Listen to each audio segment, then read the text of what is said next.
আমেরিকার civil rights আন্দোলনের অন্যতম নেতা মার্টিন লুথার কিং জুনিয়র বলেছিলেন, injustice anywhere is a threat to justice everywhere. এর সহজ অর্থ, যেখানে অন্যায় হোক না কেন সেটা থামানো না গেলে তা আমাদের নিজেদের নিরাপত্তাকেও হুমকির মুখে ফেলবে। এখন এই কথার সাপেক্ষে এবার আপনি প্রশ্ন করতে পারেন, ইনজাস্টিস কিভাবে হয়? ইনজাস্টিস হতে পারে নানাভাবে, নানা অবয়বে। একটা সত্য ঘটনা বলি, ঘটনাটা শুনলেই অবিচারের রকম ফেরের কিছুটা ধারণা পাবেন আপনি। যার ঘটনা বলছি তিনি ২৭ বছরের এক আফগান নারী, নাম ফারখুন্দা মালিকজাদা। পড়াশোনার তুখর, চিন্তায় প্রখর আর ধর্মের প্রতি ছিলেন নিবেদিত প্রাণ। এমন একজন নারী যার দিন শুরু হতো আলোর পথ ধরে আর শেষ হতো বিশ্বাসের ছায়ায়। তার প্রতিদিনের রুটিনের একটা অংশ ছিল স্থানীয় শাহ দো শামসিরা মসজিদে যাওয়া।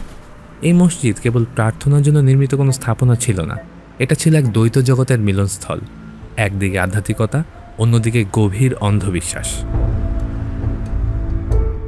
এই পবিত্র স্থানেই চলত এক ভয়ঙ্কর কুসংস্কার, তাবিজ বিক্রির নামে সরল মানুষের বিশ্বাস নিয়ে খেলা। লোকজন ভিড় করত মসজিদের এক কোণে, নানা রঙের কাগজে মোড়া সুতা পেঁচানো তাবিজ কিনতে। কেন? কারণ তারা বিশ্বাস করত এই তাবিজ তাদের ভাগ্য বদলে দেবে, দুঃখ মুছে দেবে, জীবনের সব গণ্ডি পেরিয়ে দিয়ে দেবে এক অলৌকিক সমাধান। আর এখানেই জন্ম নেয় সংঘর্ষ। ফারখুন্দার বিশ্বাস বনাম জনতার অন্ধবিশ্বাস। প্রতিদিনের মতোই সেদিন ফারখুন্দা গিয়েছিলেন মসজিদে। সেখানে তিনি দেখলেন এক লোক মিথ্যা আশ্বাস দিয়ে তাবিজ বিক্রি করছে। ফারখুন্দা প্রতিবাদ করলেন, বললেন, আপনি প্রতারণা করছেন। এতেই খেপে গেল সেই তাবিজ বিক্রেতা। চিৎকার করে বলল, এই মেয়েটি কোরআন শরীফ পুড়িয়েছে। যদিও কথাটা ছিল সম্পূর্ণ মিথ্যা, কিন্তু মানুষ সেটাই বিশ্বাস করল। চোখের পলকে ভিড় জমে গেল। আর না ভেবেই, না বুঝেই লোকজন ফারখুন্দার ওপর ঝাঁপিয়ে পড়ল। চুলের মুঠি ধরে রাস্তায় ফেলে দিল তাকে। শুরু হলো নির্মম পিটুনি। পাশেই পুলিশ দাঁড়িয়ে, কিন্তু কেউ কিছু করল না। ঘুষি, লাথি, লাঠি সব মিলে যেন এক ভয়ঙ্কর বৃষ্টির মতো আঘাত নামছিল তার শরীরে। একসময় ফারখুন্দা জ্ঞান হারালেন। তখনই কি একজন গাড়ি চালিয়ে দিল তার শরীরের ওপর দিয়ে। এরপর তাকে কাবুল নদীর পাশে নিয়ে পুড়িয়ে ফেলা হলো সবার সামনে। এই ঘটনার পর বিশ্বজুড়ে নড়েচড়ে বসে সবাই। পরে প্রমাণ মেলে ফারখুন্দা কোনো কোরআন পোড়াননি, তিনি ছিলেন সম্পূর্ণ নির্দোষ। এই ঘটনায় ছিল এক ভয়ঙ্কর চিত্র। একটি মিথ্যা তথ্য, এক ঝাঁক বিচারহীন জনতা আর এক নির্বাক রাষ্ট্র ব্যবস্থা। ফারখুন্দাকে কেউ শুনল না, বিচার দিল না। শুধু ঘৃণা আর গুজবের জেরে কেড়ে নেওয়া হলো তার জীবন। এটাই ছিল ইনজাস্টিস, নিরপরাধের ওপর অন্যায়ের চরমতম রূপ। পৃথিবীর যেখানেই যান না কেন একটি আইনগত নীতিমালা সব জায়গায় common, innocent until proven guilty, অর্থাৎ দোষ প্রমাণ না হওয়া পর্যন্ত সবাই নির্দোষ। প্রত্যেকেরই আত্মপক্ষ সমর্থনের অধিকার আছে যুক্তিতর্ক উপস্থাপনের সুযোগ। শুধু সন্দেহের ভিত্তিতে কাউকে অপরাধী ধরা যায় না, সেটা আদালতের কাজ। এর সঙ্গে আছে ন্যাচারাল জাস্টিস নামের আরও একটি মৌলিক নীতি। রোমান আইনে জাস্ট ন্যাচারাল থেকে আগত এই নীতির দুটি মূল উপাদান হল অডি অল্টেরাম পার্টেম, অর্থাৎ দুই পক্ষের কথা না শুনে রায় দেওয়া যাবে না। আর দ্বিতীয়টি হল নেমো জুডেক্স ইন কসা সুয়া, বিচারককে হতে হবে নিরপেক্ষ। এখন প্রশ্ন হচ্ছে, ফারখুন্দার ঘটনায় এই দুটি নীতির কোনোটিই কি মানা হয়েছিল? একটিও না। কোনো শুনানি হয়নি, কোনো বিচার হয়নি। কেবল গুজব আর জনতার রাগে কেড়ে নেওয়া হলো একজন নিরপরাধ নারীর প্রাণ। আর এখানে বোঝা যায় ন্যায় বিচার অনুপস্থিত থাকলে সমাজ কতটা ভয়ঙ্কর হয়ে উঠতে পারে। নিঃশ্বাস বন্ধ করে একটু খেয়াল করুন তো, আমাদের চারপাশের মানুষ সবাই একরকম নয়। শিক্ষা, পরিবেশ, মূল্যবোধ সবই আলাদা। এটাই স্বাভাবিক। অস্বাভাবিক হয় তখন যখন কেউ তার নিজের নৈতিকতার পাঠ অন্যদের ওপর চাপিয়ে দেয়।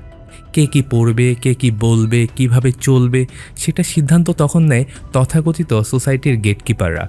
আর এখান থেকেই জন্ম নেয় মোরাল পুলিশিং। এই মোরাল পুলিশিংয়েরই এক ভয়ঙ্কর রূপ হলো মব জাস্টিস, যেখানে আইন নয়, চলে অনুমানের রাজত্ব। অ্যামনেস্টির তথ্য বলছে নাইজেরিয়ায় গত এক দশকে ঘটেছে 555টি মব ভায়োলেন্স। বাংলাদেশও পিছিয়ে নেই। মাত্র 6 মাসে 114টি ঘটনায় মৃত্যু হয়েছে 119 জনের। এখানে কোনো বিচার হয়নি, শুধু অ্যাজাম্পশন, শুধুই রেগে গিয়ে আক্রমণ। এমনকি রাস্তায় দাঁড়িয়ে থাকা নিরপরাধ কেউ একটি ভিন্ন মতামত প্রকাশ করলেই সে যেন হয়ে যায় অপরাধী। এখন প্রশ্ন হলো, কেন এমন হয়?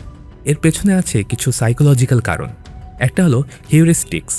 আমাদের মস্তিষ্ক দ্রুত সিদ্ধান্ত নিতে চায়, ফলে একটা খবরে আমরা পুরো মানুষটাকে বিচার করে ফেলি। এভাবে অ্যাজাম্পশন রিয়েলিটির জায়গা দখল করে নেয়। তার উপর আছে ভয়। ১৬৯২ সালে সালেম উইচ ট্রায়ালে দেখুন, শুধু অস্বাভাবিক আচরণ দেখে প্রমাণ ছাড়াই ২০ জনকে ফাঁসি দেওয়া হয়েছিল।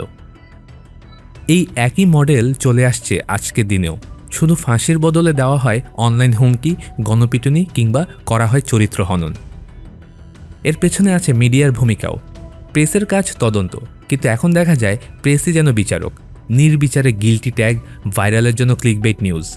এর সবচেয়ে মর্মান্তিক উদাহরণ সুনীল ত্রিপাঠী। নিখোঁজ সুনীলকে ভুলভাবে সন্ত্রাসী বানিয়ে তুলেছিল মিডিয়া। কিছুদিন পর তার লাশ উদ্ধার হলো, যেই আত্মহত্যা যা হয়তো ঠেকানো যেত। এই ভয়াবহ পরিস্থিতি থেকে মুক্তি পেতে হলে লাগবে ৩টি জিনিস। প্রথমত, আইনের প্রতি বিশ্বাস ও সচেতনতা। ইনোসেন্ট আনটিল প্রুভেন গিল্টি, এই নীতিটা শুধু আইনের বইতে নয়, আমাদের আচরণেও থাকতে হবে। দ্বিতীয়ত, সেন্সিবল মিডিয়া ও দায়িত্বশীল সোশ্যাল আচরণ। ফেলিক্স ফ্র্যাঙ্কফুর্টার বলেছিলেন, a free press must be responsible or it becomes a weapon of destruction. তৃতীয়ত, মব জাস্টিসের বিরুদ্ধে কড়া আইন ও দ্রুত বিচার। বিচারক কফি আনান বলেছিলেন, রাগ দিয়ে ন্যায় বিচার প্রতিষ্ঠা হয় না, ন্যায় বিচার আসতে হয় আইনের পথ ধরে। সবশেষে একটা কথাই বলি, আপনি যদি সত্য জানার আগেই কাউকে দোষী ভাবেন, তাহলে আপনি নিজেই আইন ভেঙে ফেলছেন। যে কোনো বিচারের আগে দরকার যুক্তি, প্রমাণ, সময় ও সহনশীলতা। না হলে যা হয় তা বিচার না, বরং নতুন এক স্বৈরাচার। ভেবে দেখুন তো, আপনি কি সেই স্বৈরাচারের অংশ হয়ে যাচ্ছেন না তো?